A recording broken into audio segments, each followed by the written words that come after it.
cool exhibition. Again, that's going on until May 25th. Well, you know, Halter has been part of the community since 1987. And they, between, you know, riders and partnerships, serve about 100 to 120 children in a week.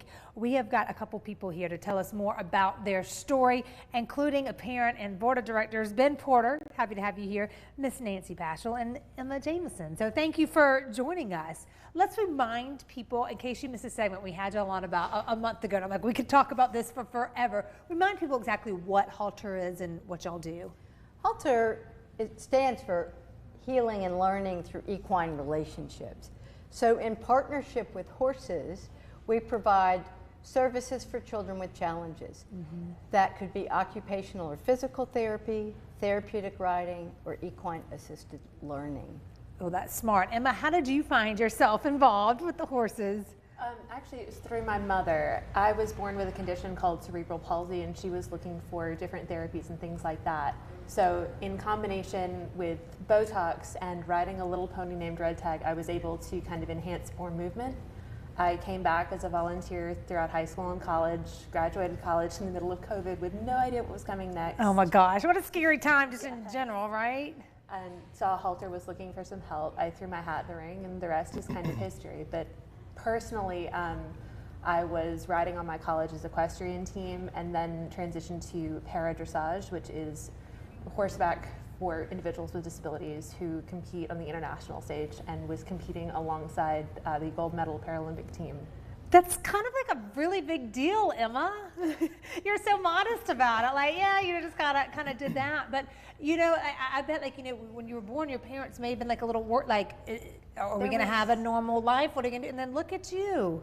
I mean, had it not been for them, I wouldn't have found myself in the saddle. So they are a huge part of that decision. But I have loved horses for as long as I can remember, and I love that I get to, you know, wake up every day and play with kids and horses. There's nothing better. That is amazing. And Ben, we've heard from, like, you know, a student who went through it as a parent of, you know, someone that goes there. How has, you know, the changes that you've seen? Yeah, Halter's been great. Our son Holden, he started riding about 6 years ago after being diagnosed with autism.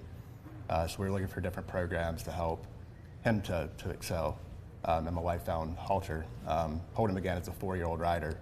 And at the time, he really didn't like it to begin with, but to see his changes over the past 6 years, he's nonverbal, so he can't verbally express the changes, but to see him enjoy now every Saturday morning, where we live about 20 minutes away, and as we make the turn to go towards Halter, knows he knows exactly where we're going. So he lights up, runs straight to the volunteers, gets his helmet on, and pops right up on the horse.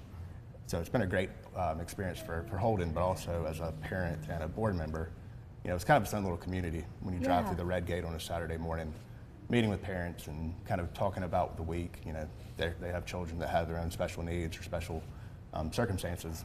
And so just have that little kind of Saturday morning community has been great. It's a bond that not everybody gets, Correct. You know, so it has to be nice to not just have the horses as that, but then other, you know, people you can talk to about stuff. I mean, Nancy, what else would you want the community to know? And are there things that we can help you guys with? Because you do so much. It's like, we don't ever want this program to go away. So what can we do to make sure that it's here forever? Megan, thank you so much for asking that question. You know, we always need volunteers. That is probably the biggest thing that the community can do. And it's a great opportunity for, say, high school or college students who are looking at careers in medicine, education. Oh, yeah. One of our best volunteers is a young man who wants to be an engineer. And so we'll find a connection.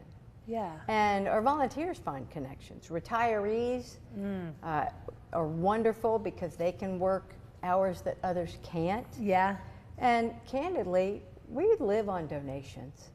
You know, having a child with special needs is 2 or 3 times more expensive I can only than imagine. having a normal child or normal I know child. what you mean, yeah. And so we work really hard to keep the fees low and affordable. Yeah.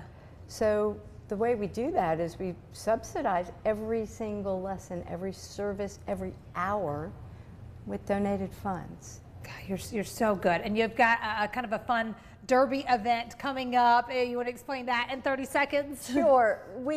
Ben is a jockey. Yeah. And we have individuals who are paired up for a virtual horse race. And so they will raise money from their friends and contacts and from you, hopefully, to help support the program. So it's a virtual race. We finish up with a big party on the day of the Kentucky Derby, first Saturday in May. And this year, I'm very excited. We've saved this information to announce on your show. Yeah. We have a $25,000 match. Whoa. So Nancy, if we that's can great. raise that $25,000, we'll have $50,000, which is huge. It is so big, guys. Go to their website, learn more, help when you can. And that's like our goal for today is let's make sure they get that $25,000 so they can get that match and keep doing amazing work. Thanks for sharing your story and Holden's story. Thank you, Nancy. Thank you, appreciate Megan. it.